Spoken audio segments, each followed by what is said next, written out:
little history before I get into all her, what she does and her accomplishments is, but when I was first diagnosed with MS, it was diagnosed and adios, and it was quite a few years ago. So diagnosed and adios. In other words, I didn't have any support. So people like Michelle, helped me out a great deal because, I had tried this and that and the other thing as far as helping my MS, and I used a swank diet, this diet, that diet. I was vegetarian for a while. Nothing helps. So when I come across Wahls, I was pretty amazed by it. But it's a lot to get through, and I even got medical background, and it's a lot because they don't teach us this in medical school. So Michelle was a big part of it. Michelle and a few others, and so I want everybody that's viewing, I want you to realize that this is a pretty big deal. We're kind of taking control of the disease. We're trying to take it back from the drug companies. We're trying to take it back from, excuse me, I don't have much of a filter anymore, but we're taking it back from the MS Society, which makes a ton of money, but I don't see much. And so this is just, I'm just like so amazed, so excited about this whole thing.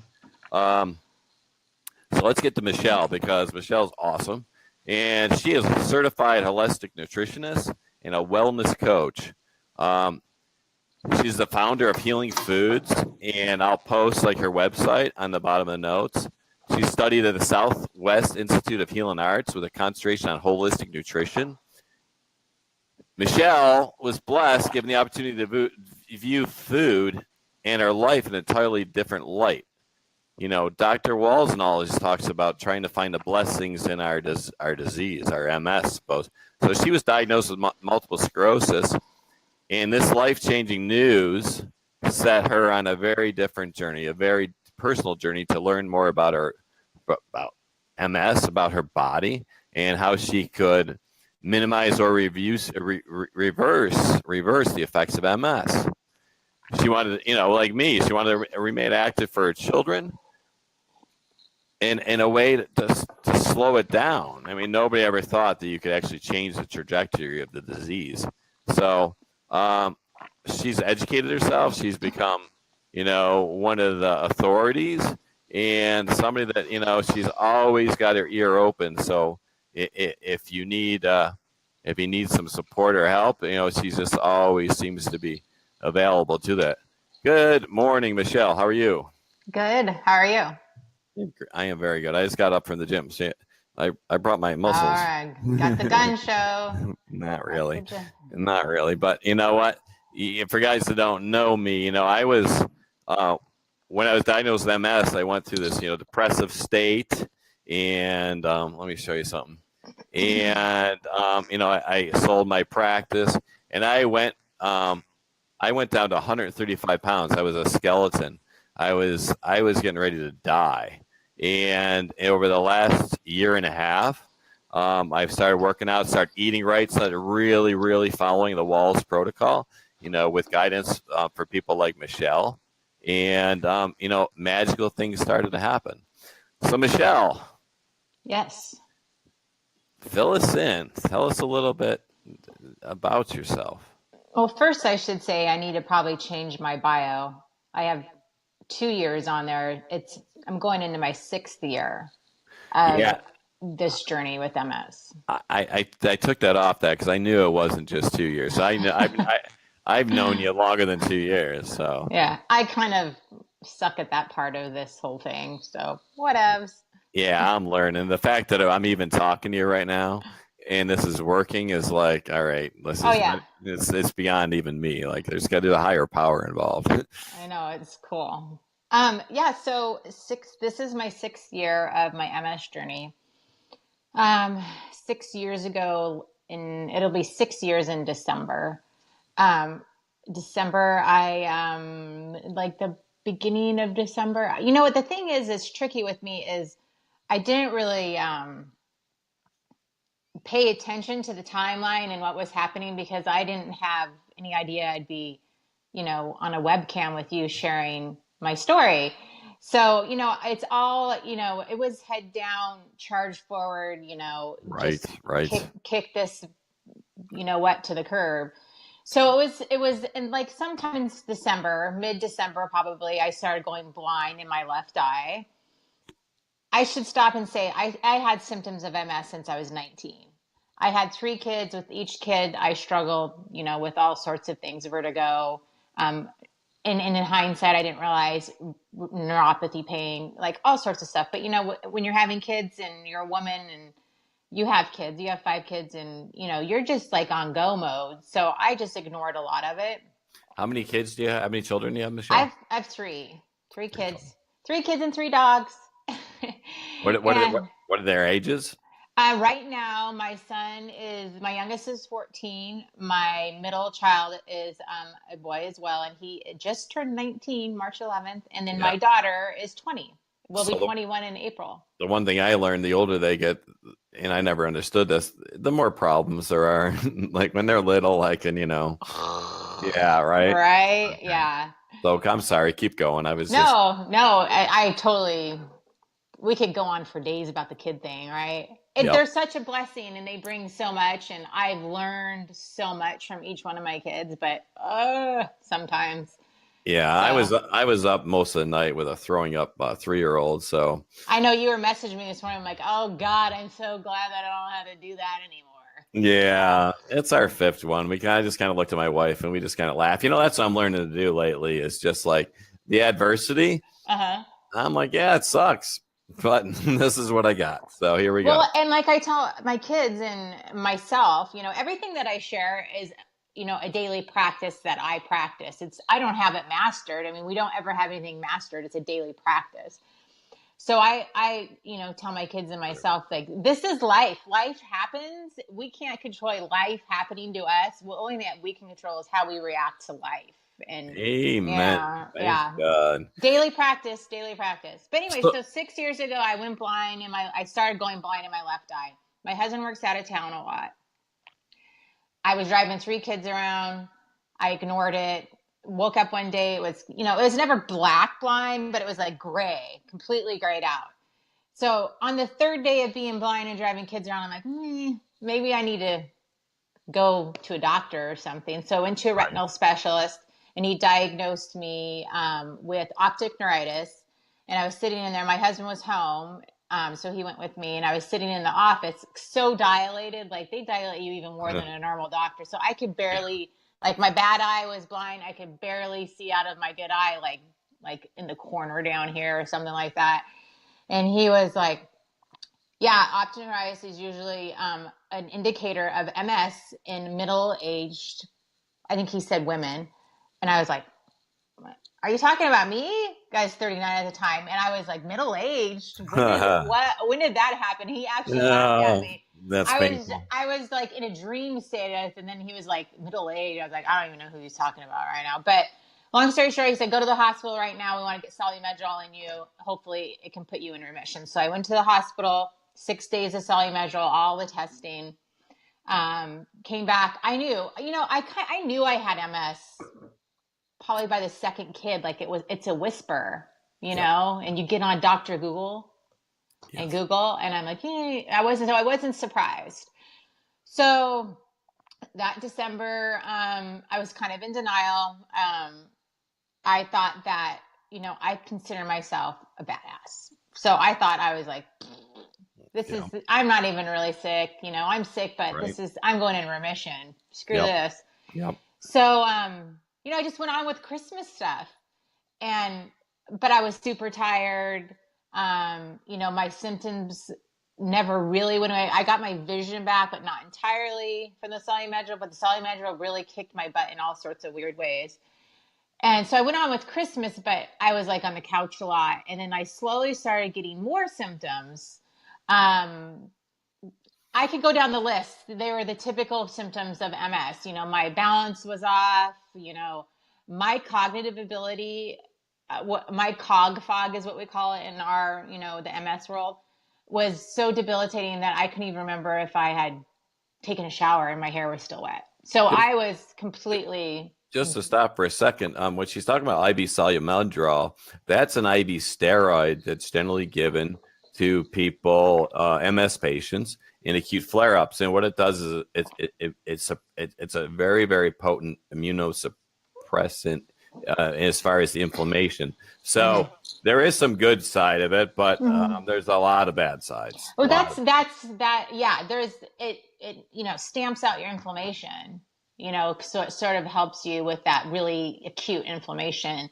So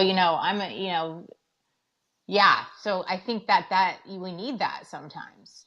We do. The research shows that actually helps a little bit. Now, you'd rather not have to use that, right? Because that's like taking out the cannon.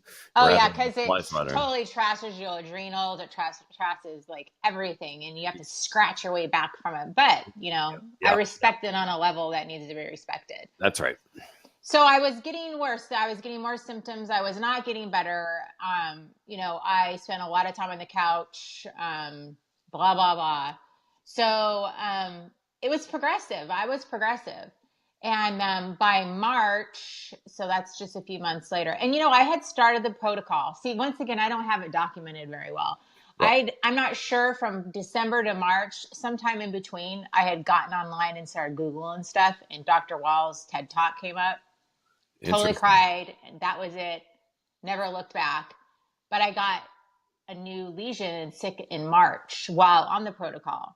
Okay.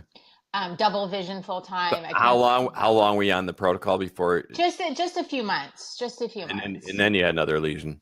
Yeah, and then I got sick with a new lesion. Whole list of symptoms. But I kept the course because there was something in my heart, like something deep in me. But I knew that those drugs were not going to be my saving grace. So I'm going to stop you a second. Tell us some more about those symptoms, because there's some folks on here that have been diagnosed for 30 years, and there's been some that just been diagnosed and they're scared out of their wits, like I was. Well, and you go to a neurologist, most neurologists, but nowadays things are changing, and I'll tell you about a neurologist that I have now. You tell them your symptom. You don't know what's going on in your body, so you think, okay, so the neurologist is going to help me and guide me. That wasn't my experience. Right. That was my movement. Yeah, so my symptoms were like, I'm super stubborn, crazy stubborn. And I think that was one of the things that like kind of nudged me through this whole process. I never used a walker. I was just really careful. I couldn't walk without like grabbing onto things. My balance was so bad. I think it was to the left. My daughter said, "You're like a cat with the whiskers cut off." So I would lean to the left. Double vision. I think I had double vision for almost 2 weeks. So that was fun. It's tough and hard to drive. No, I didn't. This time I was pretty much bedridden. I did. Yeah. I got up. I had a good support system around me, cooking me Wahl. So I was really lucky. It was very basic stuff. So I ate, showered, laid on the couch. My energy level was so bad that at one point, all I could do was barely get up and feed myself, and then barely get back down to the couch. I had 2 flights of stairs. I could only get halfway. I had to sit down, take a break. I mean, I was completely out of life. There is nothing going on but survival. Eat, sleep, cry. And scary, scary and cry. Oh, yeah. Absolutely.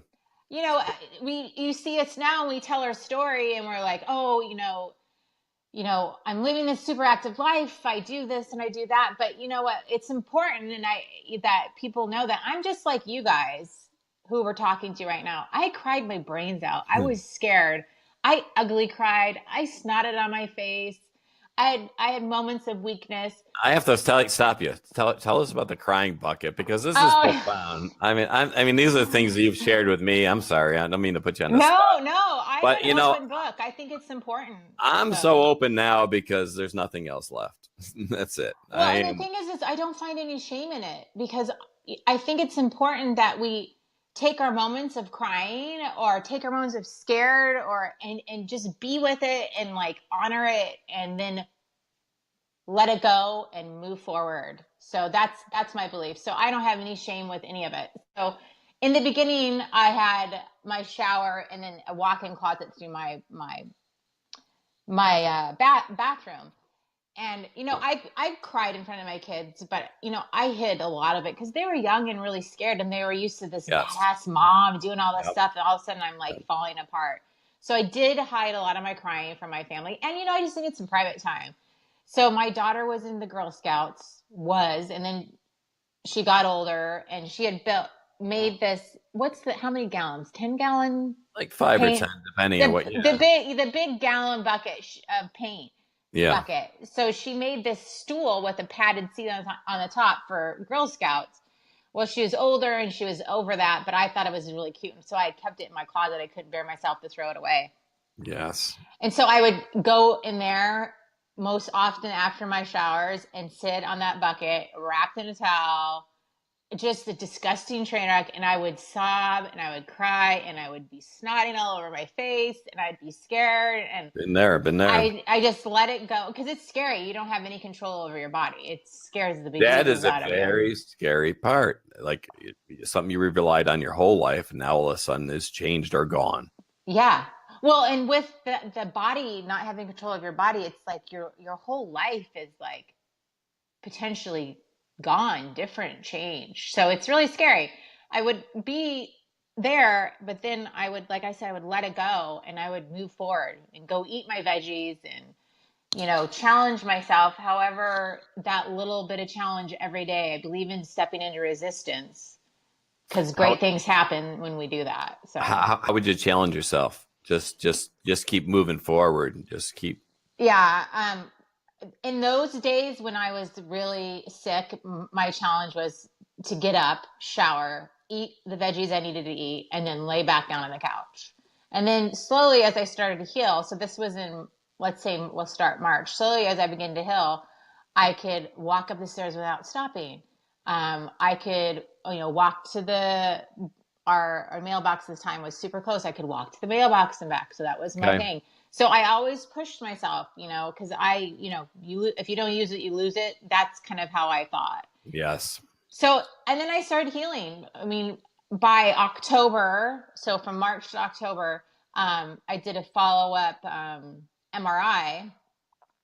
And of course, my neurologist at the time was like, ooh, what's this Wahl protocol thing? Right.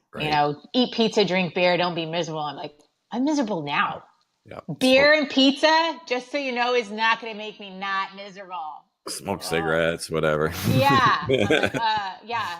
So by that October, I was healing and I was, able to be, a small part of the world again. I could get myself to the grocery store. I could buy the groceries, cook, and I could and I always got up with the kids in the morning.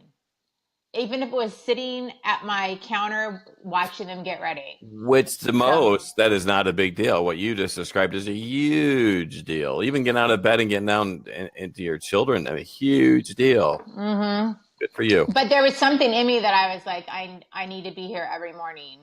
When I had my mother-in-law came and helped me lots, bless her soul. Yeah. Wow. She was a big help. But so by that October, I had a follow-up. So that's like 6 months, March. Yeah, I did a follow-up MRI, and yes. I had started healing my lesions. They had begun to shrink. And the neurologist, I didn't speak to the neurologist. It was a neurologist's nurse that called me. And I was like, woohoo! I was totally celebrating when she told me the news over the phone. She goes, what have you been doing? I go, the Wahls protocol. I've been eating veggies. That's what I've been doing. And she's like, that's amazing. I'm like, it is amazing. Thank you for the veggies. I love when Rawls says this. Rawls says this radical thing we call vegetables. It's so, it made no sense to me then. Now it makes a lot of sense. Well, really, the Wahls protocol and, the other things that are very in line with the Wahls protocol, it's just the way we're supposed to eat. We're all supposed to, we need to eat vegetables. I mean, These are the ways our ancestors ate hundreds and hundreds of years ago. And Wahls also said this at best, that if it hasn't been around in 200 years, I don't want it. No. And the marketing, the government, the products, the greed, the money, that whole wheel is taken over, and we've really lost sight of what real food is and what healthy is. Like, people think I eat so radical. I really don't. I eat super boring and normal. I eat meat and vegetables. and lots of fat. This is the way our ancestors eat. This is profoundly normal. What's not normal is cheeseburgers and French fries and potato chips and And box Coca-Cola, crackers and Coke and all that stuff. all that stuff. So by So yes, October, I was kicking butt, and then I went like 5 years. And excuse me, I'm drinking my fatty coffee. great. And I went like 5 years, and the trick to this, and for me, the food part's easy, right? You get in the rhythm and you're doing it every day. Self-care and self-love can be easier lost in this journey we call life. And that's the tricky one for me. And I'm finding with a lot of people that I'm in contact with, that's the tricky one for them too. I don't see you. Do we? Oh, there we go. So that's the tricky part. And so life happens, and I'm eating my vegetables and, drinking my water and getting my exercise and all that. But I'm not paying attention to my self-love and my self-care, which is vital in this journey. It's without that, the veggies, they work together. So I had some stress, a long-term stress, really stressful. And, but life, it's life. There's no one to blame or nothing to blame. It's life, and life is happening. And it was a perfect shitstorm for me. And, I was still eating the protocol, but I wasn't, listening to my body and paying attention that I needed to rest, and doing my massages and doing my meditation. I was just pushing, sort of type A. So I was pushing, going. And I woke up one morning and I was like, my quads feel weird. My legs feel weird. And a few days later, I went down hard and ended up in the hospital with solumedrol again and a cluster of lesions on the top of my spine. And I walked myself into the hospital, and the doctor was like, there's no clinical reason you should be walking right now. And I said, well, I'm kind of a badass. Let's go backwards a little bit, because what you're saying is rather profound. And was my experience as well. I thought the protocol was just like, all right, you got to eat this. And well, actually it was even worse than that. I thought what you don't eat. So I was easy at not eating, right? And then I learned, well, wow, you got to get the nutrients in now, and get the nutrients in the 9 cups, the liver, the fermented foods, the probiotics, the prebiotics. But now I'm learning mirroring what you said, and I'm just learning that now, is it's more than all that. The protocol is not just the food we eat. It's not a diet. It's the mind, the body, the spirit, the whole package, right? And Dr. Sharp.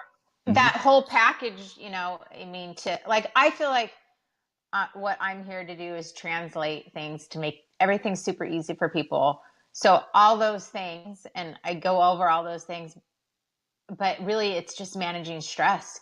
Stress will take you down. Stress is very powerful.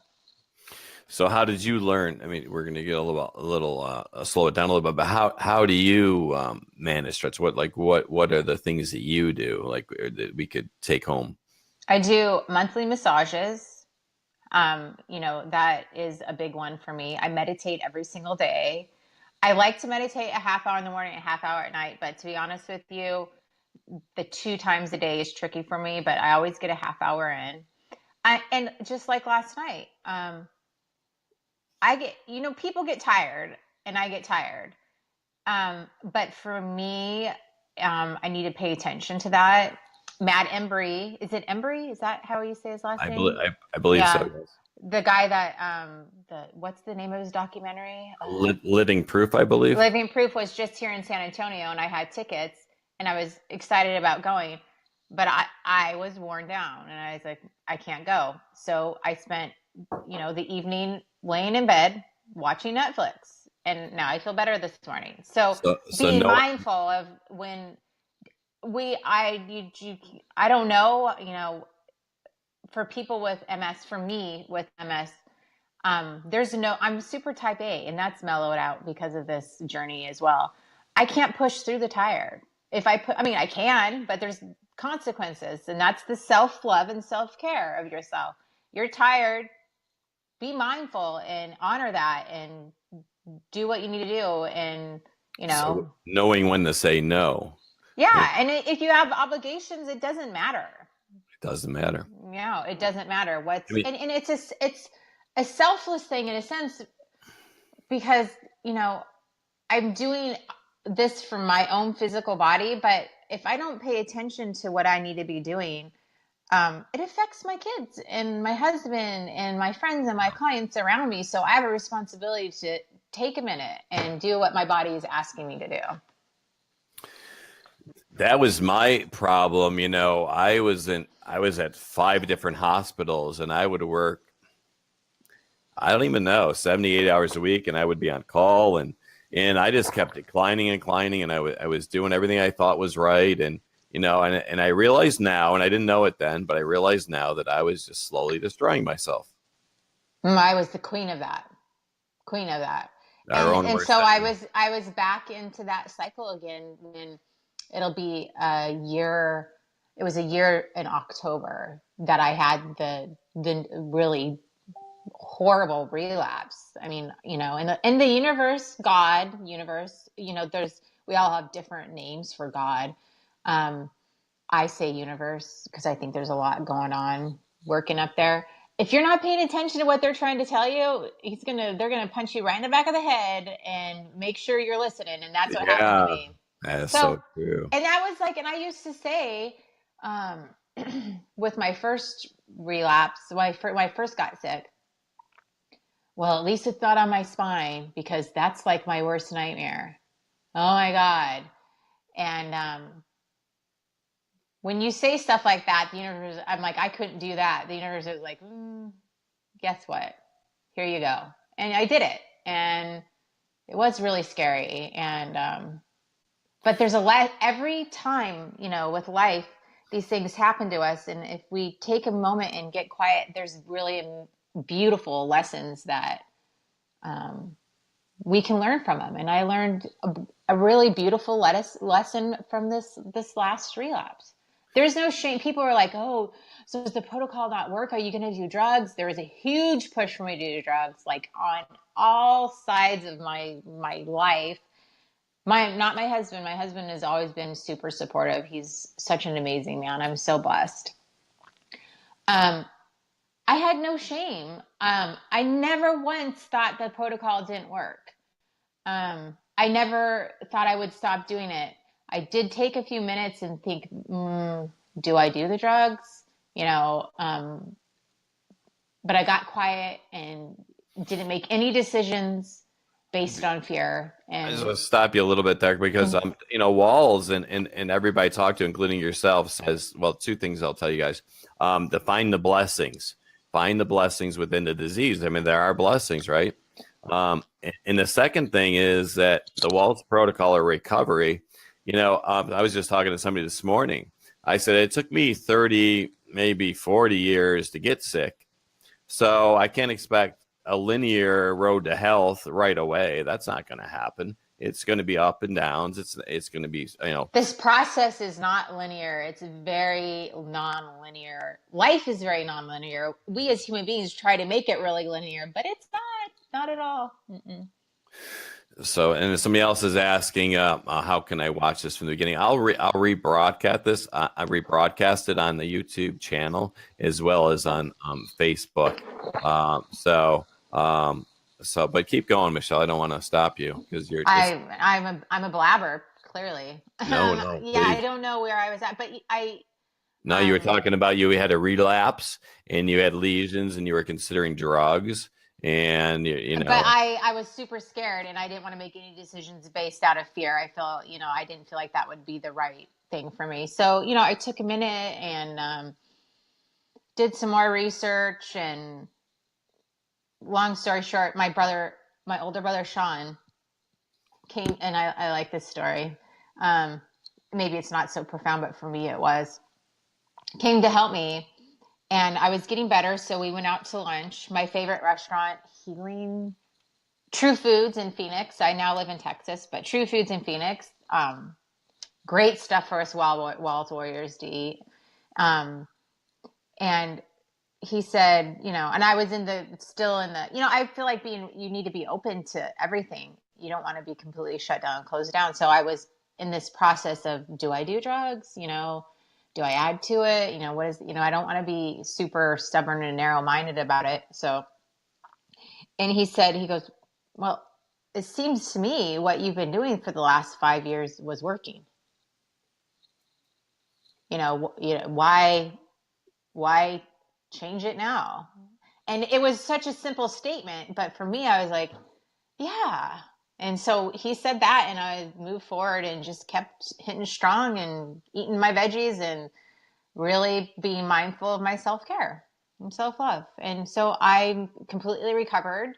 I have tingly fingers sometimes, but that's it. I recovered pretty quickly from a diagnosis of bilateral I can never see this word. Paralysis. You're the doctor. I was paralyzed from my shoulders down, and I was blessed because I could eat with my hand barely and wipe my own butt. And Huge. other than that, I could barely get myself dressed. I didn't wear a bra for months because I couldn't clap it. I didn't wear anything but yoga pants, but every day I tried to put jeans on and I tried buttoning my pants. Every day I tried brushing my hair. Every day you push. Slow down and explain to us how frustrating that was, because, for me, the fact that I couldn't button my shirt, I mean, I thought that was the end of the world. I'm like, oh my God, everything's going. So explain your frustration, because I had extreme frustration, so much so, like, I didn't even want to go on anymore. I couldn't believe it. I can't shave. I can't button my shirt. I mean, I'm going from being the surge to this. So explain that a little bit for us. Well, I also had really, really horrible neuropathy pain from here down. And then I had MS girdle around. The pain was so bad, and I was on meds for the pain. They put you on seizure medicine for neuropathy pain, as you probably well know. The pain was so bad that on that October, so it was on Halloween, my kids were out trick-or-treating, my husband was home with me. And I said, if I didn't have 3 kids right now, I would tell you to go get that gun and I'd blow my brains out. And I've already had 3 kids. This pain was unreal. So yeah, it's scary. But there's this stubborn part of me that and deep down in my heart, I knew that I wasn't going to be stuck like this. I was going to push and kick butt and step into resistance and be open to all the beautiful healers that come into my life and embrace everything and anything outside of the norm. And it never occurred to me that I was going to be stuck like that. My mantra became, this too shall pass, because I just realized, like, all right, I'm in a horrible, dark place right now. I'm having horrible, dark feelings, and because I can't do what I want to do. But you could go to religion. A lot of the pain comes from our want.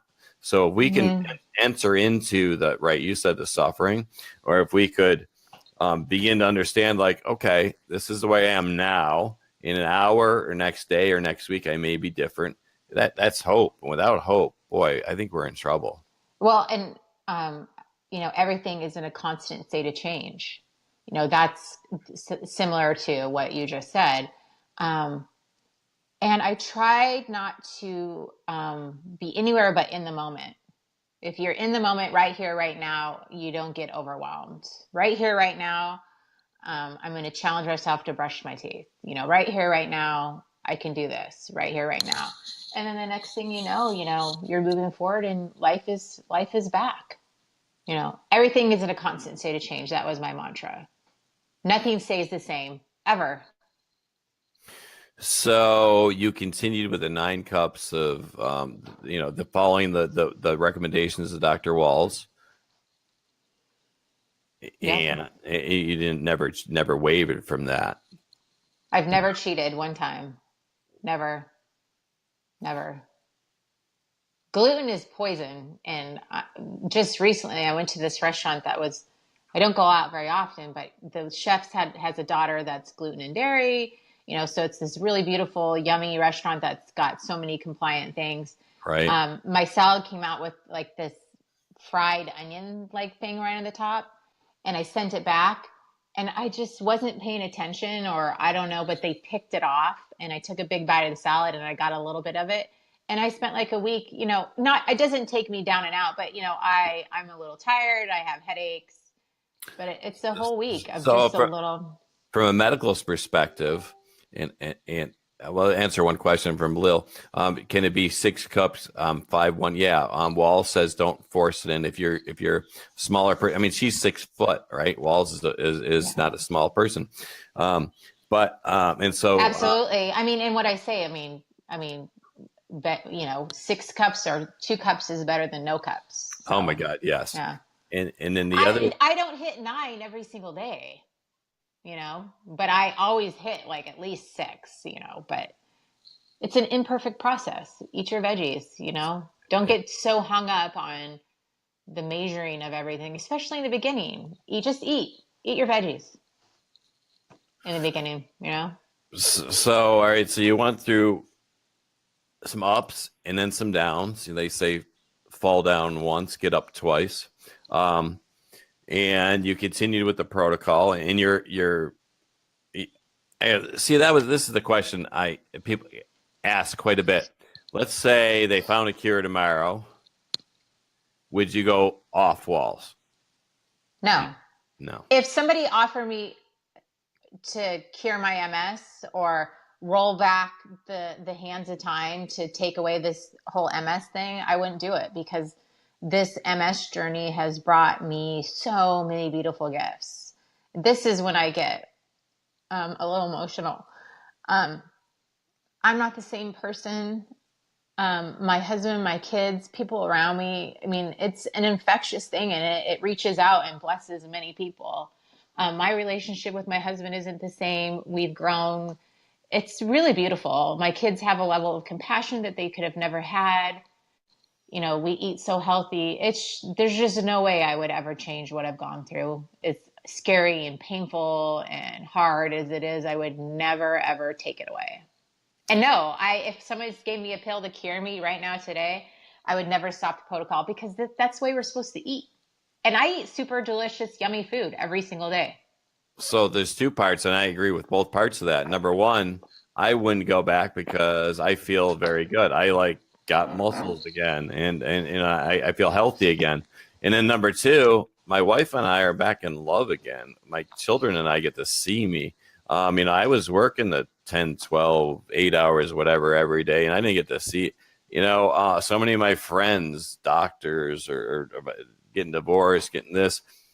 I had a new lease on life. Like, wow, I get to open my eyes and see what's right in front of me now. And I think too often we don't do that. No, there's an enlightenment that happens with this process. And I believe that the universe gives us these things. We're here and this is how I believe. I believe that we get put on this earth to learn lessons, a lesson, many lessons. And if we're not listening to what those lessons are being messaged to us from the universe, we're going to get smacked real hard with something to slow us down. And so we can hear what the message is and learn it. And that's what MS has done for me. I'm a kinder, I enjoy life. I'm way less type A. It's just really beautiful, really beautiful. Oh Lord, Ronald. Oh, come on. I have to, but you're like my wife, oh my God, I look horrible. No, you don't. You look great. No, I don't look horrible. That picture is crazy. I have no pores, no wrinkles. It's whoa, who's that lady? All right. Well, let's take it further up to date then. Hold on one second. Let's see if I can do this one. That's so awesome. That my husband's aunt took us to Europe for 3 weeks, and that is in Ireland, the Cliffs of Moher. And that was, before my second relapse. And this is when, I was feeling good, and I knew I was going to Europe. So I walked extra to get extra strong. And the experiences that I had in Europe were so beautiful and sweet, because, before the protocol, I wouldn't have been able to do half the stuff I did in Europe. I walked every stair. kept up with everybody. I actually kept up and exceeded everyone else's energy levels. But without the protocol, I would have been standing up there at the Cliffs Moor, which is a super magical place. And I cried like every time. Like the first set of stairs I went up, can't remember which what it was right now. But it was like, those old narrow staircases, and there's like a quadruple billion of them, and you've got to like pull yourself up. And I got up there and saw the view, and I ugly cried with like gratitude. All right, like so nobody's take us there. business. Take us there a little bit, because you just got done saying you're having trouble brushing your teeth, have difficulty wiping your butt. And now you're like climbing. This is amazing, right? And that's with no drugs besides, the Medrol. That's with no disease modifying drugs. That's with the Wahls protocol. And just being stubborn. See, guys, this was absolutely unheard of just a few years ago. So I think we take it for granted now that there's healing, but there's no such healing. I've been in this process for 6 years, and 6 years ago, people didn't even know what gluten was. My neurologist at the beginning was like, Wahls who? My neurologist now knows who the Wahls protocol is, and she's working herself into the functional medicine part, and I consult for her, and she refers her patients to me because she believes in it that much. So this is a revolution, and it is happening. Absolute resolution. Somebody texted me and said, I feel like there's this silent force, or this invisible force that we're driving forward. And I totally agree. That's why I've been doing this, because I was in such a dark place that, if, like you said, if I could just share a little bit of hope, a little something for somebody out there that's watching. That's why I went to school. I was still recovering with the Wahls protocol, and I wasn't 100%. And I was like, this is the secret. And I feel like I need to spread the secret, because I kind of have a big mouth. And so that's why I went back to school really early on, when I still had cog fog. And so it was hard, but I was like, I need to help people that want to be helped. At the beginning, I was trying to help people that didn't want to be helped, and not everybody wants to be helped, and that's okay too.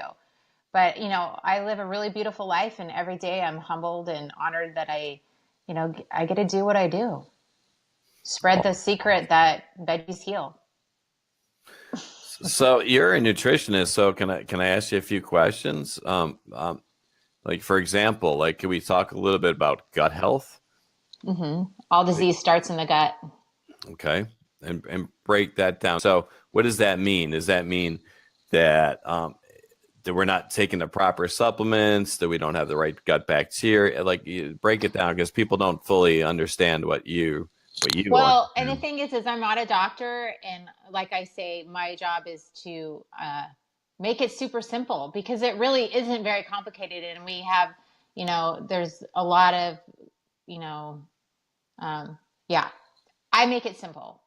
If anyone's eating it, and this is my belief, and this is been my experience, and some people may not agree, which is fine.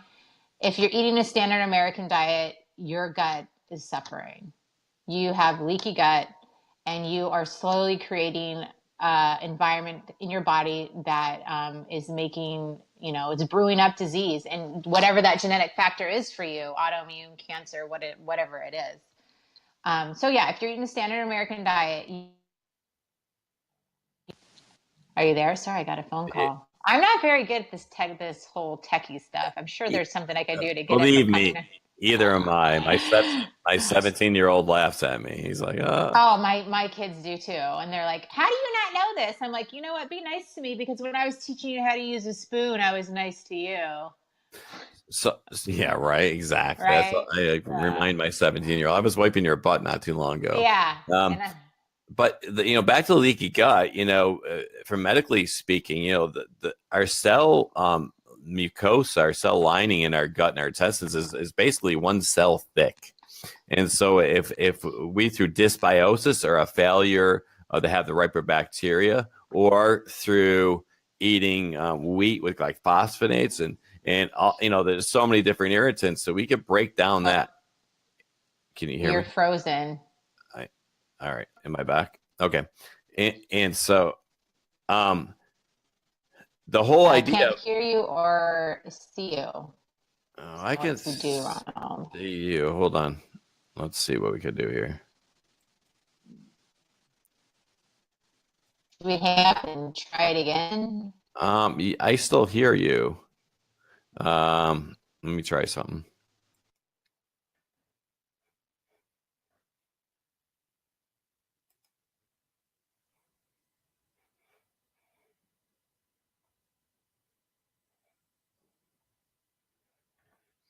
Hold on, guys. I'm trying to get Michelle back. I don't know what happened, but something happened. I'm going to text her that invitation again, and hopefully we'll get back to it.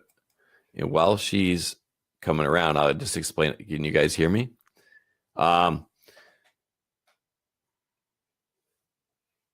A leaky gut is defined by we have a very thin layer of mucosa or cell walls in our guts and our intestine. So if that breaks down, still looking for. If that breaks down, we allow foreign invaders into our GI system, then into the blood. So we mount immune response. Dr. Charlin was talking about this. So, there's different protocols to help with leaky gut. I think leaky gut is a big problem with people with autoimmune diseases, not only MS, but there's rheumatoid arthritis, dementia, Parkinson's, et cetera, et cetera. So we'll keep that in mind. I'm having trouble finding her. Let's see, something might have happened on her end. So leaky gut is a pretty big deal. And so even Wahls talks about like a leaky gut type protocol with cooked vegetables, because maybe your stomach and your intestines aren't quite ready to have so much raw food. And another one that is analogous to Dr. Wahls, and she did an interview with Natasha, who's the GAPS protocol, which talks about different ways to kind of heal that leaky gut. I think she's back. Let's see if she's back. And so I encourage, you hear me? Yeah, I changed rooms. I don't know. Wow. That was weird. I can hear you. I'm just excited you're back. Oh, I'm on my phone, so.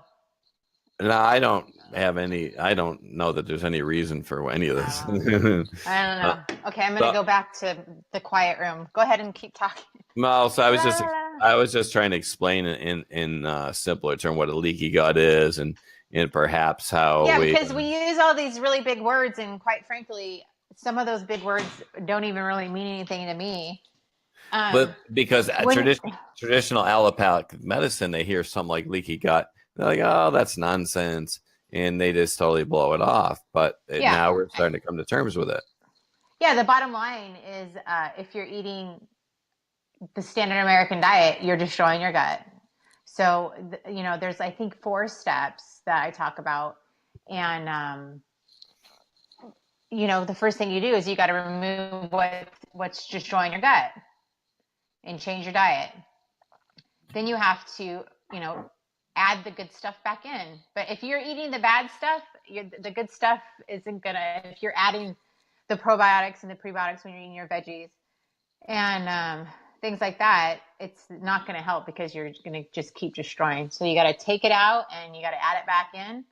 And it's a process too. It takes a while. So you specifically are talking about like the wheat, the sugar, the dairy, the hydrogenated fats, processed foods. Processed foods. Mm-hmm.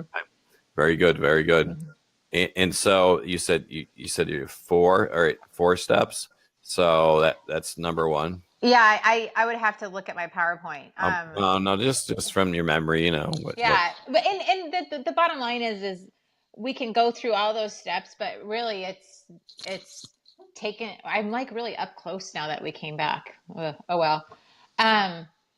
It's taking out the bad and building up the good again, and healing your gut lining with all those billions of probiotics. And people get the probiotics in fermented foods or supplement form.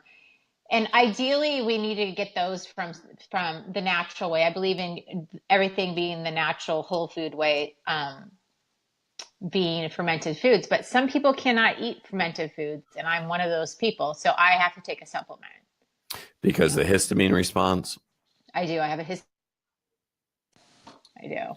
Okay. So a histamine response is when you take something in your body that your body mounts an immunoresponse to it. It's like IgE. And so some people are sensitive to certain things. And so Wahls talks about the elimination diet. And it's kind of knowing your body. So, and I personally can't figure out what it is. I've tried a million things and it just is what it is. And so I'm just letting it go. It is what it is. I can't take MCT oil because I have explosive, stools. And so I went to Wahls and I'm like, well, what should I do? She says, stop doing it. And I'm like, okay. Yeah. Well, and yeah, it's just that easy. And you're getting all the benefits from coconut oil, and it's the whole food. It's the whole spectrum of what we need for the MCT oil to work. Yeah, I agree now that I think the less processed, the better. And unfortunately, going back to what we started with in the beginning, I'm not picking on anybody, but I see people, I used to do a lot of mission work, and I would see even people would profit off the poor in Haiti and all. But I see that sometimes they target people with chronic diseases, and they're like, okay, this is the next best thing. And they try to sell you that. So I'm not a fan of any process anymore. I mean, I cut way back on my vitamins. Now it's just food. How can I get it from the food? Yeah, and this is not the most popular thing to say, but I believe in stepping in our resistance, and I believe in being brave. And I know in our community, and I don't want to alienate myself by any means, but I just need to live my truth. I'm not into products, Well, that's what this is all about. This is about being plain spoken and speaking the truth. And you've been through it. I've been through hell and back. And you tend to pick up knowledge that way. So I don't think there's anything wrong with that. And every day I find a report comes out. I won't mention products, but then they found arsenic, they found lead, they found in this supposedly so very healthful product. And this is not the first time. It's a product. Somebody's making money off products. And I get that we want, as Americans and all the industry and the marketing, products make our life easier. And we want, in the beginning, I think a lot of people, when they start this protocol, they're in search of that product that's healthy, that's going to make this process easier. True. It's not out there.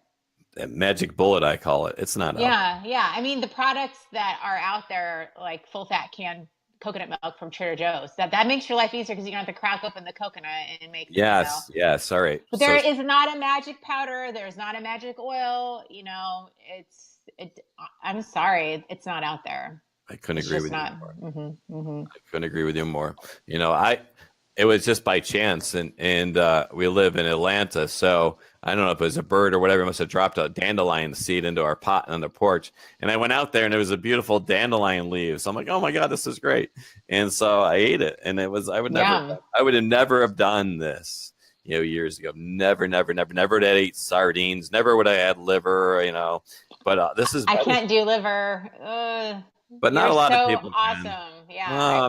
I'm really not awesome. But if you can't do liver, there's other ways. There's mussels, right? There's clams. Clams. Yeah. There's even oysters. And then there's desiccated liver pills. Pills. Mm-hmm. So I mean, I have a lot of bodybuilder friends now, or power lifter friends, and they know, and they've proven it to me, that the liver is the most nutrient dense food. So whatever you got to do with organ meats, not just liver, but organ meats, you do it. It's medicine. I tell you what, meat and liver, the way I justified it is when I used to have to stick a needle in my butt and do Avonex or whatever, Copaxone, I'll have the liver. But there's other ways, like you said. There's pills. There's other foods. Mm-hmm. So you need to come over and cook it for me. And then if I didn't have to see it raw and cook it, I think it might be easier. I don't know. My wife and I have kind of we've come to terms, because my wife wouldn't eat it either, but now we crave it. So, I mean, we could get into that, but there was a friend of mine that's a chef that, if he's watching, but Jerry, that uses lots of mustard and onions. Like there's different ways. And I cook in a pound of bacon. So there's a lot. Yummy. There's a lot. Yeah, Yeah. it's mental. It's mental for me. For It's just sure. one of the things. If you can't eat liver, don't beat yourself up. You know, there's No. Oh, well, that's what's important with this process, and that's the whole self-love, self-care thing. Just the stress of you not eating the liver, getting yourself worked up is going to make you, potentially sick. So let it go. I don't eat the liver. Whatever. Yeah, exactly. So people get hung up on that. So the key to that is you say, well, I can't eat liver, so I can't do the protocol. No, there's other ways. There's other yeah. You know, I know. I don't tell you a deep dark secret. I don't like beets. That's okay. I don't like Yeah. certain things either. And I like all other vegetables but beets, and I can't quite figure it out, but I'm still healing. And you know what? I have my mercury fillings in my mouth right now, and there'll be people that tell you you're not going to get better from your MS unless you have your mercury fillings taken out. we talked about this before, and before I went into like doing surgery, I was just a regular dentist, and I had patients that would come to me all the time, and they're like, "Oh, can I get all my silver fillings out?" I'm like, "All right, yeah, you can. It's unethical because I don't care what these biologic dentists will tell you." And this is about being plain spoken, folks. When you remove the silver from your mouth, I don't care what kind of crazy thing, vitamin D drip, vitamin C drip, and the snorkel, snuffleupagus suction, all that, whatever the nonsense is. But it's a very profitable thing. But you to remove them and replace the white fillings. But you have to remember that you're going to get exposed to more mercury that way. So I tell people, well, first of all, I stopped putting mercury fillings in, silver fillings. But if you have them, my wife has them, leave them alone. Don't spend the money, do all that. Unless something happens, unless they break or whatever, then we can talk about different materials, whether we should do white or gold. But, don't everybody freak out about the silver fillings, that you'll get more mercury from a can of tuna fish. So I'm not for silver fillings, but I just want to put that out there that, we don't have to freak out. No, and I think what we're trying to say is,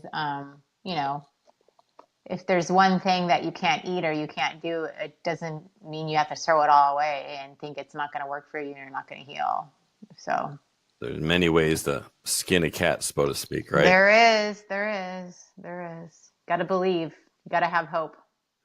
You got to have hope, and you do, and you're living it. And so, all right, so let's go a little step forward now. I mean, you look 100% symptom free. I mean, tell us what you're at now. I mean, do you wake up some days and just feel a little crummy, or is it all like rainbows and sunshine, or like... It's pretty close to rainbows and sunshine.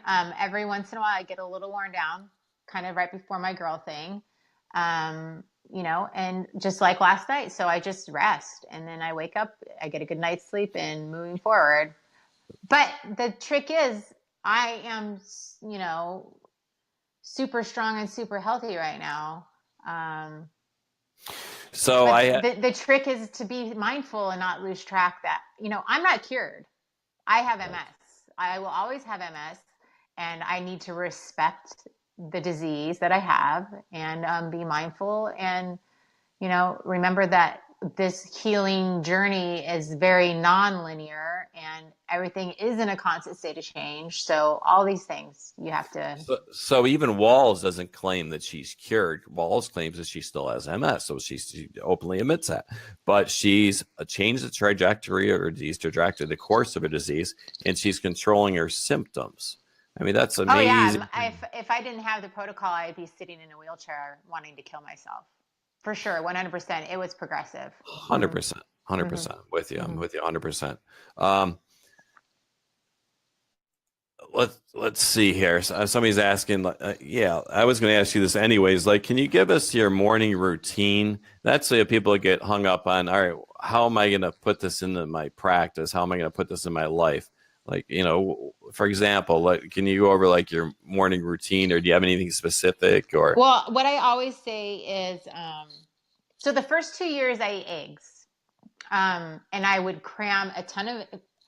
I always say, first of all, you don't have to make things easier for you is to change the way you think breakfast should look. It's not going to be, what it used to be. You got to, open your mind up and eat, lunch for breakfast, eat dinner for breakfast, eat your leftovers. The first 2 years I ate eggs, cram full of veggies with a side of greens, and a smoothie. Actually, the first year and a half, I had a smoothie every single morning, with like a meat protein.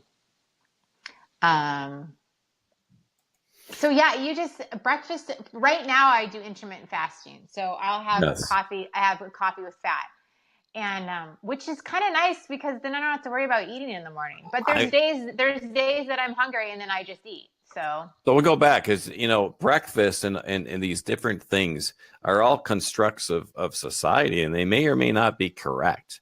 So that was the biggest thing for my wife and I. Like, oh, what do we eat in the morning? Well, I do exactly what you do. I have coffee with ghee, and if I run a treat, I'll put a little cocoa powder, unsweetened, of course, in it, and that's my breakfast. And I don't feel hungry, and so sometimes I got to remind myself to eat. It's getting noon or 2 o'clock. Is that your experience?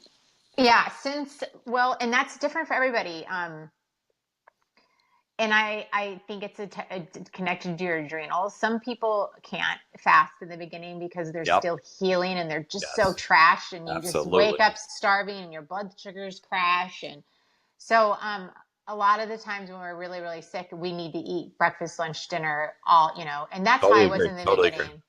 Totally agree. But I'm not there anymore, and it's super awesome. I love not having to worry about eating before I leave the house. I have a big fat coffee, and sometimes I do tea. I do decaf organic coffee. I don't do caffeine. I cut it out in the very beginning, and then when I started, hearing about the fatty coffee thing, I was like, okay, but why do I want to get addicted to caffeine again? But I do love coffee, so I do decaf organic coffee with about a half can of coconut milk, full fat coconut milk from Trader Joe's. So to speak to caffeine a bit, because a lot of people ask me about that, and you can fill us in. But in my understanding is some people can't tolerate because their adrenals and it sends things up and down. Other people can tolerate it and do well with it. What's your opinion? Well, and that's exactly it. I probably could do caffeine, but like I said, I didn't want to get addicted to it anymore. Again, that's listening to your body, right? Yes. Can you do caffeine? I mean, caffeine is coffee isn't a bad thing. It's a whole food, and I'm not saying drink 6 cups a day. I'm saying drink your cup of coffee in the morning, maybe 2 with a bunch of fat in it. That's it. This whole process is very individual, and it's listening to your body. So back to breakfast for well, Amy and Shannon. Yeah. Um, Breakfast doesn't have to be what we traditionally. It doesn't have to be waffles and cereal. Cereal was never even around. I mean, and this is a new construct. So breakfast, if sometimes I lift a lot of weight. So sometimes I go through fasting, intermittent fasting. We'll break that down. Intermittent fasting is where maybe you wouldn't eat for 10 to 12 hours. So you would have your last meal at 10 at night, or not 10 at night, but let's say like 9 o'clock at night. And then you wouldn't eat till the next day till noon or 1, whatever works for you. So that's intermittent fasting. But your morning, like when I'm lifting weights, I need, sometimes I take 2 or 3 days and I just eat. So in the morning, I'll have bacon, I'll have meat, I'll have whatever. Typically what we had for dinner the night before is my breakfast, or maybe I'll have some eggs because I don't think I'm sensitive to eggs. So I cut them out. I ate them for the first 2 years, and which was great. That was my journey. I needed them. It helped me get through, that whole transition. And then breaking you start, yeah, I'm breaking up. No, you're Oh, breaking okay. it, breaking into And, the Wahls yeah, protocol. Yeah, yeah. And then I cut them out and try bringing them back in, and they're not great for me. But I can eat like little bits, like in mayonnaise or whatever. I'm finding that as well, though. I'm starting to cut way back on them because after I eat them, I just don't feel so great. And so I'm like, that's just maybe my body. Like in my stomach, and sometimes if I eat like 3 or 4, I'll get like a big zit on my chin, histamine response. So from lifting weights, like sometimes like a weightlifter, like we'll have 10 eggs. That ruins me. That it just makes me so heavy and so. Well, but also there's this whole push. I want to finish the breakfast thing. Yes, Listen, please. the easiest thing for breakfast, and I have a PowerPoint for smoothies, is a big fat fatty smoothie cram full of veggies with meat protein. That is the easiest breakfast, that is out there, because you can keep all the stuff frozen. You can pre-cook the clean sausage, or you can have your leftover chicken from the night before, or your Okay. roast beef. So you'll have a smoothie, and But then on the side you'll have some meat. always, so like leftover dinner, pre-cooked meatballs. I do a lot of like little patties and meatballs, and then do them raw and freeze them on cookie sheets. And then when they're frozen, I put them in bags, and I can pull them out and cook them individually. There's a whole, so that's the best and easiest, because if you're trying to cram in a bunch of veggies, the best way to do it is a smoothie. It's less chewing, soups, stuff like that. And it's easier digested, right? What type of how do you make your smoothie? You use like a I don't do them a lot anymore. I do them now if I know that there's going to be a day that's going to be hard for me to get my veggie dosed up, or if I just feel like I'm not getting enough. But the base of my smoothies would be, and I did keto for the first 2.5 years. I cycled in and out of keto. Okay. I don't do that now, but I'm super low carb still. So I do berries in my smoothie, frozen berries and some sort of green. Spinach is the most mild, so that's always the best one to start with. Kale, romaine, collards, whatever green. But like I said, spinach you can't taste the spinach. So, do you want to start there? That's a good place to start. And then a bunch of fat. I do avocado. I can't do a whole can of coconut milk in one sitting. So I do about a half. And then I like to add chia seeds or hemp seeds, a superfood, a little matcha, stuff like that. And then I blend it and I chow it down. Okay, let's step it back, because a lot of folks will be like, well, fruit, and they'll go hog wild on the fruit. And then you correct me, but in my understanding, fructose is also a form of sugar. So you mentioned you have berries, but you're not throwing apples in. So you have to be careful your fructose, your fruits, and so Wahls recommends half a cup to a cup of berries a day, because you're getting all the colors and with some fats, so your body will tolerate better, not to have the when I was doing keto, I could do a cup of berries. The thing is the trick with keto, it's not as tricky as people think it is either. And everyone's body is way different. I would easily hold ketosis. Berries are high in fiber. So fiber fat is going to slow down your absorption of any fructose or any sugar. Great. So when you're doing, first of all, berries are the lowest. Strawberries are even lower in sugars. So I could do a cup of berries. I would do like a half of avocado and a bunch of coconut milk. That's going to, and then more fiber from your greens. And that's going to slow it all down. And I was able to stay in ketosis. And I have clients that are also able to stay in ketosis with a cup of berries. As Michelle's talking, we never really introduced. She's the founder of Healing Foods, so she does consultations, she does coaching, and that's her website. The website is Healing. Can you say that, Michelle? Healing. Yeah, Healing Foods. That's my website.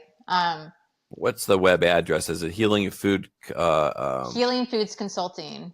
Okay, I thought there was something more to it. Yeah. So just to kind of back my husband's cousin does websites and branding for a living, and she did that for me. It's so beautiful. She's so sweet. Your website is beautiful. Absolutely beautiful. Okay. So, not to distract from that, but I kind of want to let people know where you're coming from. So the fruit, you have the meat in the morning. Now, and this is also, people get confused with every meal. This is how like I said, I try to simplify things. I make things really easy for just us normal people, me being just like you or whoever I'm talking to. Every meal needs to be meat, veggies, and fat. Okay. So I know there's so much to talk about, but even Wahls talks about, if you're a vegetarian for religious reasons or spiritual reasons, all right, there's ways to manage it, but it's really hard to be a vegetarian and get the nutrients in, correct or no? I believe it is. Yeah. Our teeth, we're meat eaters. Yeah. And I could speak from a doctor perspective. These canines we have, we're meant to eat meat. That's Yeah. the way it is. And, you know, as part of my education And veggies. and veggies, Yeah. What because is meat that called? I forget what we're called. carnivores. Well, carnivores, but we're both. You know, we need Like meat and veggies. omnivores, like, you know, like Yeah, omnivore. That's the because word. there's herbivores, carnivores, and omnivores. But yes, because at caveman days or whatever, how historically you want to go back, meat wasn't available all the time. And people, what I think what happened is people view meat as not being healthy. Well, really, what it is conventional meat is not healthy. Great point. Conventional beef Great point. is not heart healthy. Conventional beef is not good for you. Grass-fed, finished grass-fed beef is good for you. It is heart healthy. It is balanced in all of our omegas. Organic, the way meat is supposed to be raised is healthy for us, but conventional meat will take you down. It will cause a disease. So what Michelle's talking about is about the difference between omega-3s and omega-6s. And omega-6s are in meat, right? But they could be absolutely inflammatory in the processed meat, right, Michelle? Yeah, because it's not being fed. Just like how we have to eat, when we eat veggies and we eat healthy foods, our body changes, and you know, everything is, you know, biologically different when we're eating healthy. Same for an animal.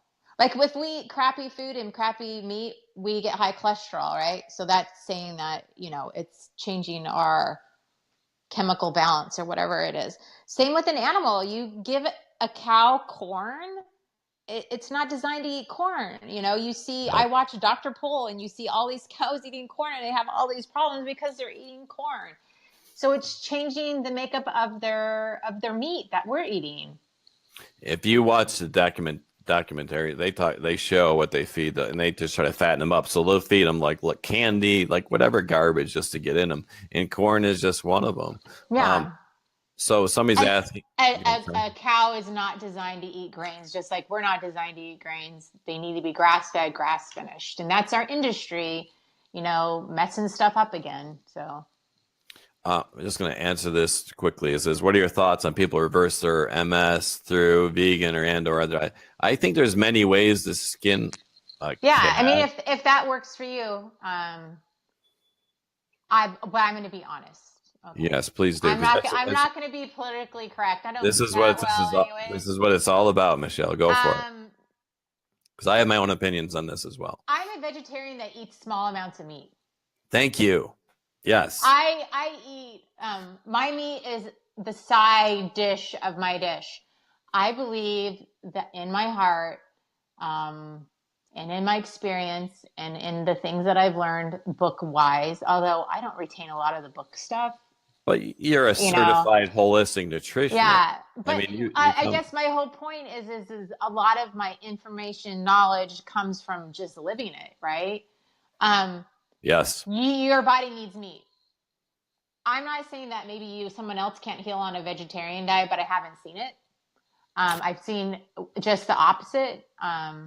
We need meat. Well, Wahls has done quite a bit of research and gets bombarded with this question. Whenever I talk to somebody about Wahls, they immediately think we're talking about Atkins, which is a high fat, high protein meat. Mm-hmm. There's something called, if you eat too much meat, there's something called gluconeogenesis, and actually your body will turn that meat into sugars. And that's the whole thing. We're trying to stabilize blood sugars. So I love what you said. You're a vegetarian that eats a small amount of meat. That's absolutely what Wahls talks about.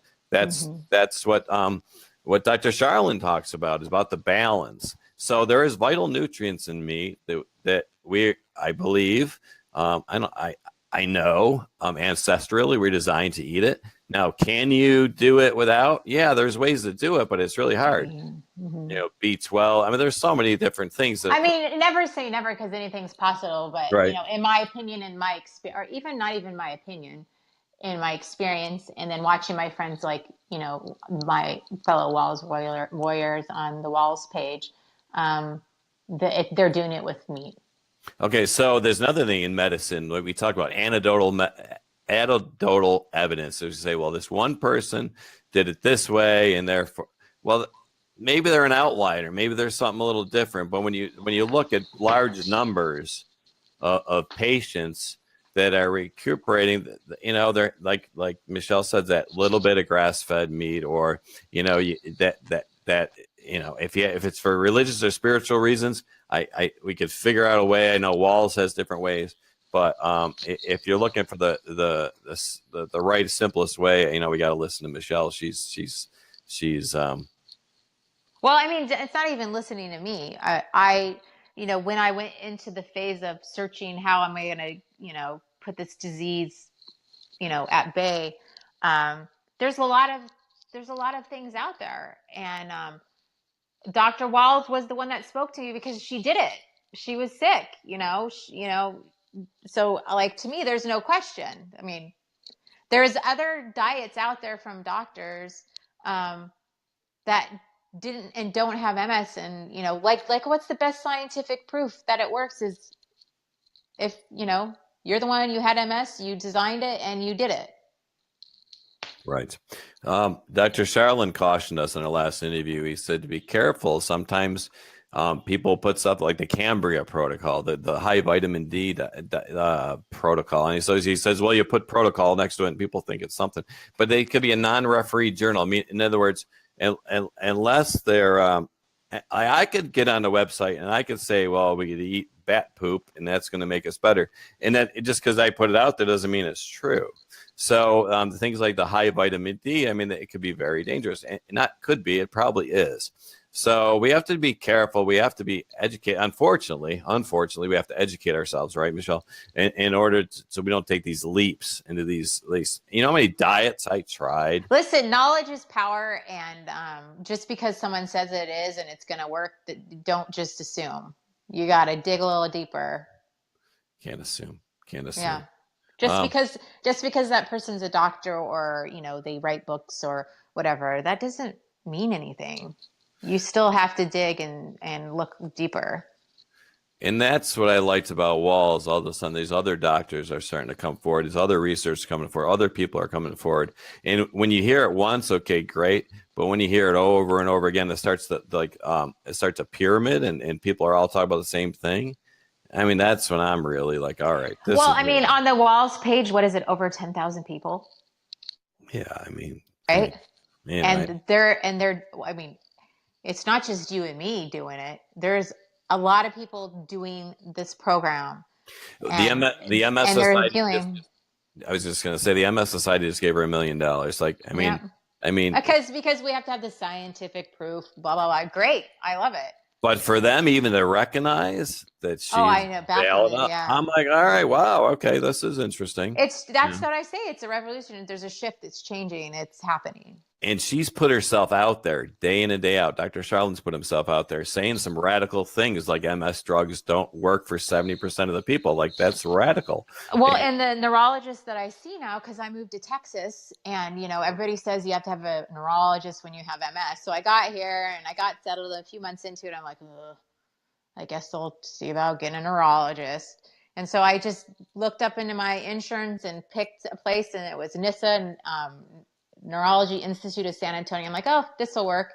And then I called them, like, who do you want to see? I'm like, I don't care. I go, how about a woman? I've never seen a woman. So I get in and I see doctor, and I was like, be open to new possibilities. But in my experience in the past, the neurologist is the whole hour is spent shaming me and scaring me into taking drugs. And how dare you not take drugs? Why would you do that to your kids and your family? So, but I was like, I'm going to be open to new possibilities. You never know. So I get there.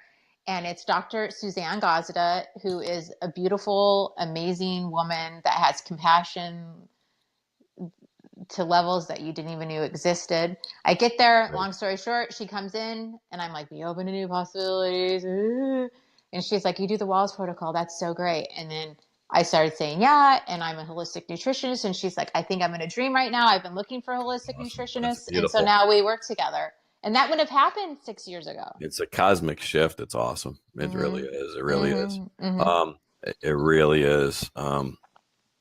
So just to touch back on the whole drugs thing again, Charlene talks about if you're going to do nothing, if you don't willing to work, or you're willing to change your diet or change your lifestyle, he says, sure, he'll give you the drugs. But he says, just knowing 60 to 70% of folks will not benefit. And then furthermore, if you look into it, if you look at the disability status. And long term, the drugs generally don't change that. They haven't been shown to change that. They might help with your symptoms, and maybe like you won't get as many exacerbations, but in the long term, you still end up with a disability. And Dr. Gazda has been doing neurology, and she's an MS specialist, like 20 plus years. And she said, I just got sick of watching my patients get sicker and sicker on these drugs. And she goes, it's not working. And, there had to be more. And her story is long and beautiful, but,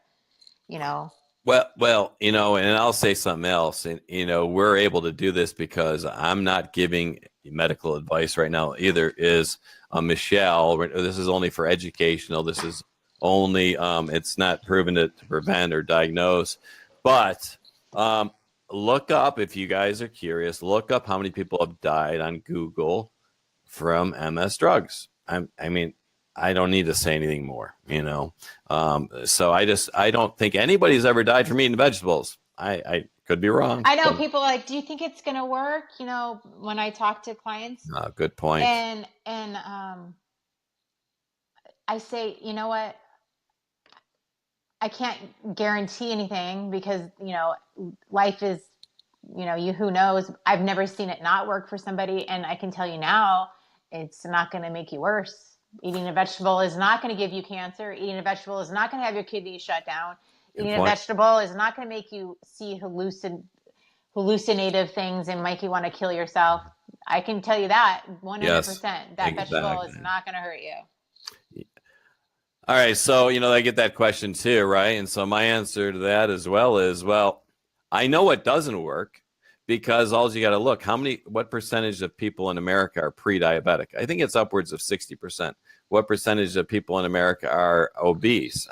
Up there as well.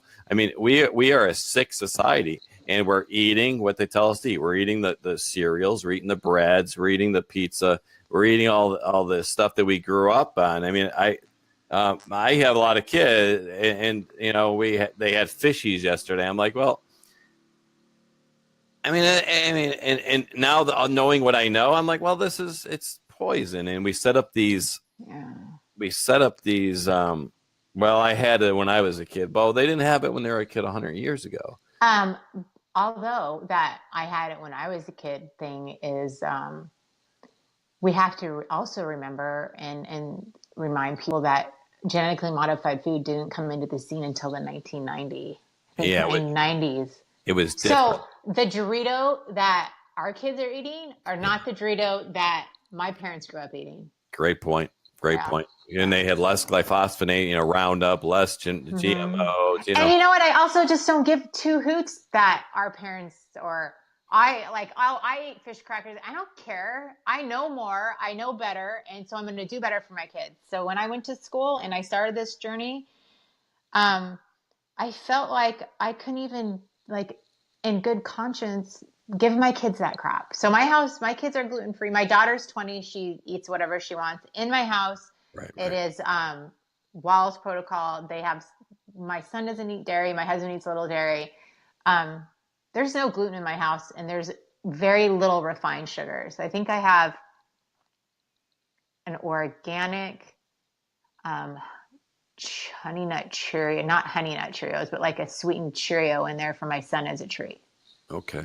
So would you agree then those fishies, those Doritos, not only are they not the same, but eating them is an addictive type behavior. The more we have, the more we want, right? If you're eating gluten, you're addicted to it. Okay. Yeah. Gluten, gliadin is the other protein in wheat. It's poison.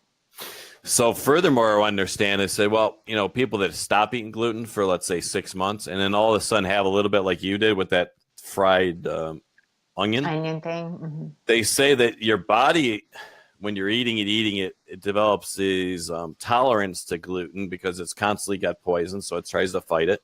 So when you stop and then you reintroduce it, your body just freaks out. And this is what research is showing, because it doesn't like glyphosate. It doesn't like. Well, when we're eating gluten, we're eating wheat, and when we're eating grains, but specifically gluten, our and like I said, I don't know all the medical terms. Our digestive tract compensates for it by, oh, gosh dang it. Oh, are we losing each other again?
I think we're back. Are we back? Can you hear me? Yeah, maybe this is a sign that I'm blabbing too much. No, you know what? You're filling people with so much inspiration. I think that the grand, this fact that we're not speaking in medical jargon, I think is wonderful. I mean, this is what we need to hear. This is what I needed to hear, right? Because everything I learned in medicine, I got, I don't know, 14 years since high school of education. I never learned any of this stuff. I never did. Well, the bottom line is if you cut out a banana for a month and then you bring it back in, your body's not going to react to it, right? Okay. Yeah, that's one way of looking at it. Like my son, who's 14, you know, he's been eating gluten-free for 5 years. You know, they start to like want to spread their wings and question you and stuff like that. And he's like, well, you know, can I not eat gluten because you took it out of my diet? And that's the reason why if I eat it, it gets me sick. And my daughter, Lily, said to him, she's like, well, Luke, if you cut out bananas for a couple of months and then you bring a banana back in, it's not going to mess with you, right? And he's like, good point. I think that's a very good point. You know, and there's something more to be said about this. One of the foundations of the Wahls protocol is balancing your blood sugars, right? And so if we by doing that, it rather, you know, because typically the standard American diet or the standard American diet, we're up, we're down, we're up, we're down. Mm-hmm. Our insulin, our cortisol is going crazy, inflammation is out of control. So if we could balance our blood sugars, wow, what a huge thing. So not having a banana or not having a piece of bread, maybe, right? Maybe more to do than just that. I mean, maybe dealing with our blood sugars as well. Yeah. Well, but you know, when it comes to like bananas and fruits and stuff like that, like my kids are healthy. They eat fruit. You know, they don't eat a ton of fruit, but they eat fruit. I don't make them go low carb with me. That I don't know that is necessary. I mean, they could do it. I mean, we could run them on fat too. But you know, I can't restrict their diets like that. It would probably make little crazy kids by the time they leave my house. I allow my kids to eat fruit, and you know, every now and then, I think even Wahls every now and then will have an orange, or you know, it is just some, you know, because and now that I'm at keto and I still eat very low carb, but I will if I want a little mini orange, I'm going to eat it. I love dates, you know, So just to bring a little bit more to this, at the Wahls Protocol seminar last year, Dr. Wahls came out with one of her research projects, says they compared the ketogenic Wahls 3, the Wahls Paleo Plus, versus the Wahls Paleo, which is what Michelle's talking about, low carb. So one is like almost no carb and the other one's low carb. And they found very, very little difference, except in cases of like brain injury or myself. I had incredible brain fog. I couldn't speak. So me too. Keto, really. So keto was a good entry for me, and it helped me. And that's what I did for like the first almost 2 years. Isn't it the highest level of healing, basically? Is that, the keto? Mm-hmm. I think so, but like you said, some people can't tolerate it, and Everybody's different, right? Everybody's different. Mm-hmm. So we're gonna start wrapping up because I've taken a lot of time. Anne is asking, why not green apples? Green apples are low in sugar. Eat a green apple, but eat the green apple with some nut butters to add fat and fiber to slow it down. Good point. Good point. Yeah. And you may be able to eat a half a green apple with nut butter and still stay in keto, but we're talking specifically about keto too when it comes to. Correct, but in your low carb, right? You can't go. You still have to manage your intake of carbs, and so. Yeah, but if you're eating your meat, your fats, your veggies, veggies are full of your fiber and your prebiotics. And you're eating your fats and you're eating your meats. If you're going to have fruit afterwards, you're not going to spike. Your blood sugar is not going to spike. This is very true. And I went and bought a glucometer and I would monitor. And so once I was truly in ketosis and I was eating the fat and doing what you said, I could have a little bit of that. And there's some value, right? There's some vitamins. For sure. Fruits are not the devil. But you don't want to sit down on an empty stomach and eat, a bunch of watermelon or, right. Because then you'll spike. So even Wahls talks about that. Like when she recommends her berries, she's like, great, have them. Put some coconut milk in there.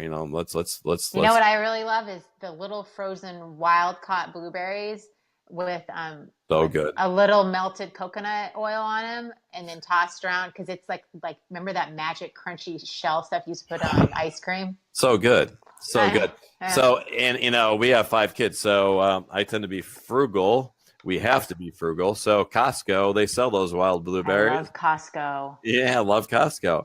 And I get my clients of all my stuff I get at Costco and Trader Joe's. Really? Mm-hmm. Go over some things you get at Costco because I get right now, and it kind of changes. You know how Costco always changes. Yes. They have almond flour there, big bags of it. That I make my kids waffles and stuff like that, and I will partake in a little bit of it. Coconut oil. They have, I have to close my eyes so I can think. That's what I'm doing. They have organic frozen cauliflower rice.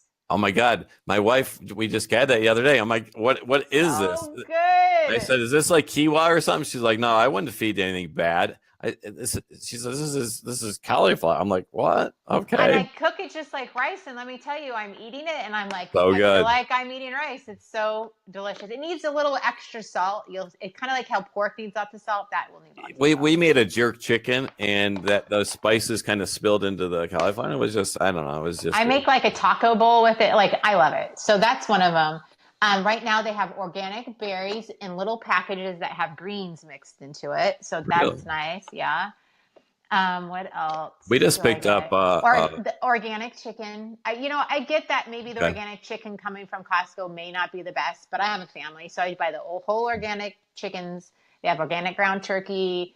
They have chicken breasts. Let's stop right here because I was just listening to Wahls yesterday. She gave a lecture to folks in Australia, and she said that her patients, male from the VA post-war veterans, they couldn't afford all the organic, but they still ate properly and they still recovered. So this isn't a reason to say, oh, I can't do this. Oh yeah, if you can't afford organic meat, then that's not a reason to say, no, I'm not going to do it. I'm going to keep eating McDonald's. Start with the regular conventional meats, and then you'll find as you change your diet and you're not buying those processed foods. This is what I'd like to say. There's a bag of chicken nuggets and a bag of fries. Buying a whole organic chicken and a whole bag of organic potatoes is cheaper, and you're going to get 10 times more meals out of it than the processed stuff. The processed stuff really is more expensive. So once you start switching over, you'll find that. Yeah. I found that too. I don't know if you have Sprouts by you, but I just moved from Arizona, and the Sprouts, they're amazing. It's my favorite store. They're not that great here. Yeah, every now and then they'll put grass-fed organic beef ground on beef. sale for like what, Yeah, $3.99? Are you absolutely. kidding? I know. And I'm like, oh my God. I So, like stock it up and I'm like, can you grind me more in the back? Yeah. so the reason, We leave a lot of ground grass fed, grass finished. so that's our primary protein source. The other thing I got at Costco yesterday was, were they the wild caught sardines? They had those Yeah. on sale. Anyway, it came up Yeah. like And a olive dollar. oil. Yeah, like $1.60 a package. Yeah. I'm like, all right, we could do this. So there's ways. Dr. Wallace talks about going to the farmer's market, And they and have the primal mayonnaise at Costco, my Costco right now. So okay, primal merit. What's that? it's basically a compliant mayonnaise. So cage-free eggs, avocado oil, um, Okay, no sugar. I think it might be sweetened with a little bit of honey. There's lots of compliant mayonnaise out there now, and there never used to be. I wanted to figure out how to make my own, but you know what? With the kids and all, sometimes you just don't have time to do I all know the. I used to make my own, and now you don't. I just don't have to. So I just, you know, I treat myself and buy mayonnaise. So we're gonna get a couple of questions. I'm gonna ask you one final question, and then we're gonna let you go because we've really taken probably an hour and a half of your time. Deanne That's asks, because you can't shut me up. "Oh my God, both of us together, we're in trouble." I So know. Deanne is asking, "We live in a farm and raise sheep, cows, chicken, and rabbit. Are these meats okay to eat?" Oh my God, I would Yeah. like give my Well, right arm. yeah, but what are you feeding those animals though? You know, it's the same thing. If you're feeding your cows corn, It's yeah. traditional, right? But all of And those meats properly raised are super awesome. properly raised. Hmm. That's a really good point. Absolutely. Hmm. We just got some chickens, so we'll see what happens. I But my whole chickens are my favorite.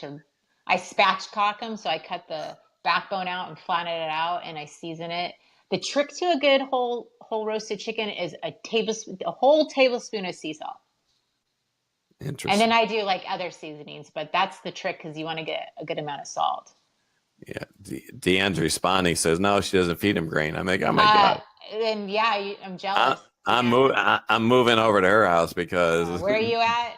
yeah, that's like the dream. So we got some chickens and we're the Oh, only thing you we're bought chickens. That's right. I like knew that. live chickens, and the only thing we're feeding them is leftover like greens and stuff. Scraps. Yeah, like it's I know that there's a calcium thing I read one time, and then that can be solved with oyster shells, crushed up oyster shells. yeah, that's part of their diet. They have a different digestive system. They have a gizzard, and so they need either some kind of scratch rocks thing. But we're getting Hmm. totally off.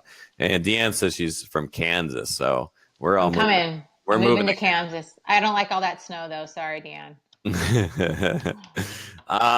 So final question, and maybe if you guys want to ask questions later, can they contact you on Facebook or Yeah, your totally. Hmm. website? And Hmm. maybe do you do consulting or how? Like, tell me a little bit more about what you do. I'm going to put your thing back up here. I do. I consult. Basically, what I do is I sit down and I translate all the hard stuff to make it super easy. That's what I do. Okay, awesome, I mean, awesome. that's really that simple, right? But it's not simple, right? It's But tough. that's what I do is I Oh, make you it make it simple. simple. Yeah, That's all I do is that's I've just gone through it all and I'm like the queen of PowerPoints and handouts and we go through it all and then really. I make it I make it easy. I make it easy so that it cannot be overwhelming. How awesome. How awesome. So, okay, so you have your Facebook, you have a website people could go to. So, if I'd ask you some advice for somebody that's just starting out, what are like maybe two things, if you had to narrow down two things, if you're just starting out, what would you say to them? Be brave, work hard, and be kind to yourself would be the first thing that I would, start off with. And then don't focus on the things that you can't eat.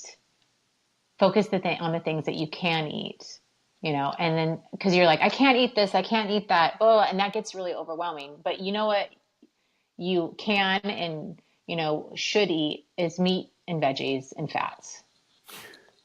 On that note, I know we're getting over, but when my wife started this, she was all into the whole Weight Watchers dieting. Are I you? know, and that's what I say. And I have so many women that come to me that just eat like little birds. Your job is to eat. Thank you. Yeah, it wasn't until that I started to eat and eat a lot that I actually started to get healthy again. I gained 40 pounds. Is it I fat? sit down No. and the amount that I can put into my little body is shocking. Shocking. People are like, what the heck? Like I go to there's this place that I don't go out to very many places, but there's this one place. It's called First Course, and they make homemade dressings, olive oil. They sweeten with a little bit of honey. They're not all organic, but I can literally, it's like Subway. I go build my own salad, and I get the large salad, which it for most people it's like a family size salad. I sit and I just down it all, and That's people are like, holy crap! and you're, Yeah, and you're and you're not fat. no, I'm little. I'm putting your picture. I'm putting this up again. Ah, Yeah. the edited picture, the picture that I have no pores or wrinkles in. No, please. It's a great picture. I wish I looked like that every day. Yeah, I'm sure we all do. Yeah. All right. Well, you know what? I can't thank you enough. I think it's been really awesome, and hopefully everybody's found it helpful. I Totally think fun. I hope so. I had fun. Thank you. I love it because you know what? Just to be able to speak without biting my tongue and just this is a movement, as you said. Let's just get it, and if we could all work Revolution. It's a together, it is. revolution. If we Like could all, Dr. Gazda says, there's your wife. Hello. yeah, Carol. And she's like, okay, Michelle, I have 5 kids. All right, wrap it up. Dr. Gazda really believes that if this nutrition thing, if we don't figure out what we should be eating, this is the end of the human race. That's profound. You know what? Yeah, I had one thing, and I went. It was in the military, right? And I learned to kill Russians. That's what we did in the military. But now I know there's a point to this. I love Russians. I love Russians. I love beet kvass. I love kombucha. But listen, here's the point. In Russia, right, the bad guys, they don't have GMOs. They're not allowed to. I know. They're not allowed. Europeans, I don't think it's all of Europeans, but most European countries, even in Russia, they won't let Monsanto in. They won't. Thanks, government, for taking care of us. What in the hell? Excuse me. Well, what the hell is going on? Listen, this is what I say, and not that I'm a conspiracy theorist, but the FDA doesn't give 2 shits about you, and that's their job, so they don't care. I think at this point, I think they're extensions of drug companies because they approve things that shouldn't be approved, and they disapprove other things in cannabis and everything else. They're all in bed with each other, making money off each other. It's scary, and people are dying, and that's why we have to seek our own knowledge and not trust and believe everything that's written and sent out to us by the American Heart Association, American Diabetes, like all these things that they're just, I don't know what they're doing. How can I'm gonna say it. It's all crap, Ronald. It's sad. It makes me very sad. You know what? It is. But yes, it's sad. But it just is what it is. And let's just move forward and educate ourselves and be brave, work hard, be kind to ourselves, and eat our veggies. Eat those radical veggies. God. And let me tell you, bacon and garlic makes every veggie taste good. You could mix anything with bacon, and garlic. Oh, garlic too. Yeah, I mean these are all great things. Well, Michelle, I just can't thank you enough, and I know that people are really happy that you came on. And it's my honor and my pleasure. When you asked me to do it, I'm like, "Are you sure?" I'm not a doctor. I'm not writing books. I'm just chicken. No, this is a grassroots thing. I mean, this is stuff. I went to 14 years of school and I practiced in the house. I was at 5 different. I didn't learn any of this stuff. I wrote scripts all day and I was in the OR. That's what I did. Oh, and fluoride right here. Everybody's gonna have fluoride. Fluoride. I know now. There's a Harvard study that shows that decreases our IQ, for God's sake. It's a bad habit. My kids, when this all started, I was like, I told the dentist, don't you give my kids fluoride. But when you're in it, you buy into it lock, stock, and barrel. Yeah. Well, and that's okay because that was your journey. And if you didn't do all that, you wouldn't be here right now, right?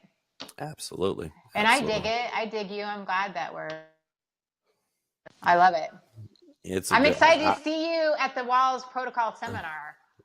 Oh yeah, guys. I know it's expensive and all, and it's tough, but I gotta tell you that it was just really good. You know what was so good, and hopefully we could bring a little of this here. If you can't afford, you can't go. Because I went in a wheelchair, and it was really hard. But this is what I'm trying to do with this as well: is to bring that sense of community to everybody. Because it was a huge, huge help for me, knowing there's other people struggling, and what are they doing right? Excuse me, what are they doing wrong? Yeah, my voice is starting to go. All right, I gotta go pick up my 3-year-old. So that's my wife is telling me and nudging me along. So I just think this is awesome. Thank you, Michelle. Thank you so much. And look her up on Facebook. I'm always available. Tony and Kana and David, Dr. Charlotte. There's so many people on your side. Like, don't lose hope. And one thing I'll say. Before we let you go, because I know there's people out there, and I was one included, they're considering suicide. And really, you know what? There are people that are willing to show you a different way. And just God bless everybody, and whatever God is for you. And let's just go. We're getting it. This is amazing stuff. It is. Thank you so much for doing this. Awesome. Tell your wife thank you. Yeah, Mama's happy. We're all happy. Hi, Mama. God bless. Bye. Take care. Bye.